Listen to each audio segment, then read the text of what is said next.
Chapter 1: The Invisible Thief. Picture this. You wake up tomorrow morning with a goal. Today, you're going to crush it. You're going to study for 3 hours straight. You're going to finish that assignment. You're going to finally make progress. You sit down, open your laptop, and then it happens. A notification pops up. Just one. You think, I'll just check this real quick. But that one notification leads to another and another. Before you even realize what's happening, 45 minutes have evaporated. Your coffee is cold. Your goals? Still waiting. And here's the worst part. You feel guilty. You feel lazy. You start wondering if something's wrong with you. Maybe you don't have what it takes. Maybe you're just not built for success.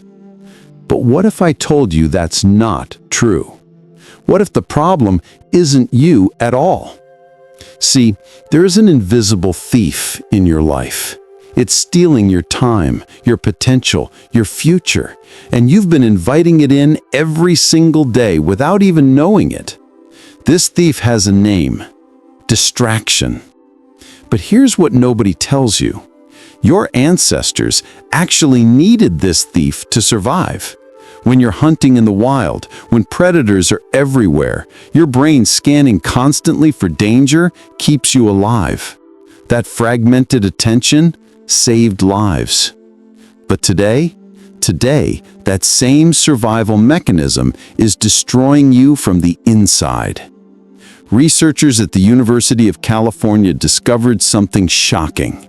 After a single interruption, it takes your brain an average of 23 minutes to return to full focus. 23 minutes! Now multiply that by how many times you check your phone today, how many times you switch tabs, how many times you break your concentration. Your productivity isn't just damaged, it's obliterated. But here's where this gets interesting. What if there was a way to hack your brain, to train it to ignore every distraction and dive so deep into focus that the world around you simply vanishes? This technique exists. It's not some trendy productivity hack invented by a Silicon Valley guru. It comes from the ancient Zen monasteries of Japan, and it's called Ichigyo-Zammai. One moment, one action, total presence. And I'm about to show you how a 16-year-old kid used this ancient technique to completely transform his life, from mediocre student to MIT graduate, from scattered and lost to laser-focused and unstoppable.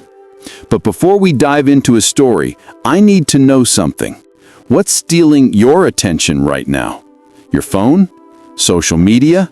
Or is it your own mind constantly pulling you into the past or future? Drop a comment and let me know. Now, let's meet Jake. Chapter 2: The Boy Who Couldn't Focus. Jake Morrison was 16 when he hit rock bottom. He wasn't stupid. Actually, he was pretty smart. Math made sense to him. Physics clicked. Programming was intuitive. But Jake had a problem that made all of that intelligence useless. He couldn't focus. Not for 5 minutes, not even for 2. He'd open his calculus textbook, and within seconds, his phone was in his hand. He'd start a programming tutorial, and halfway through, he'd be watching gaming highlights on YouTube. He'd sit down to study physics, and his mind would drift off to fantasy scenarios about working at Google. And Jake had a dream. The kind of dream that terrifies you because it feels impossible. He wanted to get into MIT, the Massachusetts Institute of Technology, where the world's geniuses go, where innovation is born, where the impossible becomes possible. But Jake's grades? They were painfully average. C's and B's. Enough to pass, nowhere near enough for MIT. His friends didn't help. They'd laugh at him. "Jake, man, you want to study software engineering at MIT and you can't even get a B in math? Dude, you're going to end up flipping burgers at McDonald's." They thought it was funny. Jake didn't. Every joke felt like a knife. And his parents? They meant well, but the pressure was crushing. "Jake, you have so much potential. You just need to focus. You need to take this seriously." Jake knew they were right. He knew he had potential buried somewhere deep inside. But how do you access potential when your own brain is your worst enemy? You know that feeling, right? When you should be doing something important, but your mind keeps pulling you into daydreams? Jake would spend hours imagining his MIT graduation, picturing his first day as a programmer, visualizing his friends apologizing for doubting him. But while he daydreamed, the math book stayed closed. The physics problems stayed unsolved. And MIT stayed impossibly far away. Then one day, everything changed. Jake got another low grade on a calculus test. But instead of going home and giving up, instead of accepting mediocrity, Jake did something he had never done before. He asked for help.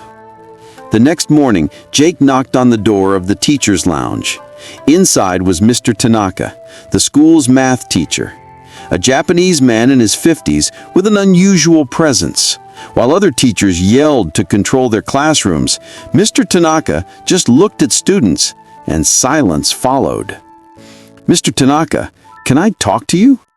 The teacher looked up, removed his reading glasses, and smiled. "Of course, Jake. Sit down. What's on your mind?" Jake took a breath. "Sir, I don't know what to do anymore. I want to improve my grades. I want to be a software engineer, but I can't focus. Every time I sit down to study, my mind jumps everywhere. I get distracted constantly. Then my grades don't improve, and I'm stuck in this cycle that I can't break." The teacher was quiet for a moment. Then he smiled, but it wasn't a smile of pity. It was recognition. "Jake, can I ask you something? When you sit down to study, how many browser tabs do you have open?" Jake shrugged. "I don't know, maybe 10? And your phone, where is it?" "Right next to me. Notifications on." "And when you're studying, are you also thinking about other things? Planning what you'll do later? Replaying something that happened earlier?" Jake's eyes widened. "How did you know?" The teacher laughed. "Because I was exactly like you at your age." Jake couldn't believe it. "Seriously?" "Seriously. I grew up in Japan, and when I was young, I struggled with the same thing. My mind was always wandering, always distracted, until my grandfather taught me something that completely changed my life." Jake leaned forward. "What was it?" The teacher picked up a pen and wrote something on a piece of paper. He slid it across the desk. Ichigyo-Zammai. Jake stared at the words, confused. Ichi what? Ichigyo-Zammai. It's a Zen Buddhist concept. It means concentration on a single action, doing one thing at a time with total, complete attention, as if you and the action become one. Jake frowned. "So just focusing on one thing?" "It's more than that, Jake. It's not just about focusing. It's about becoming what you're doing. When you're studying math, you're not Jake studying math. You are math.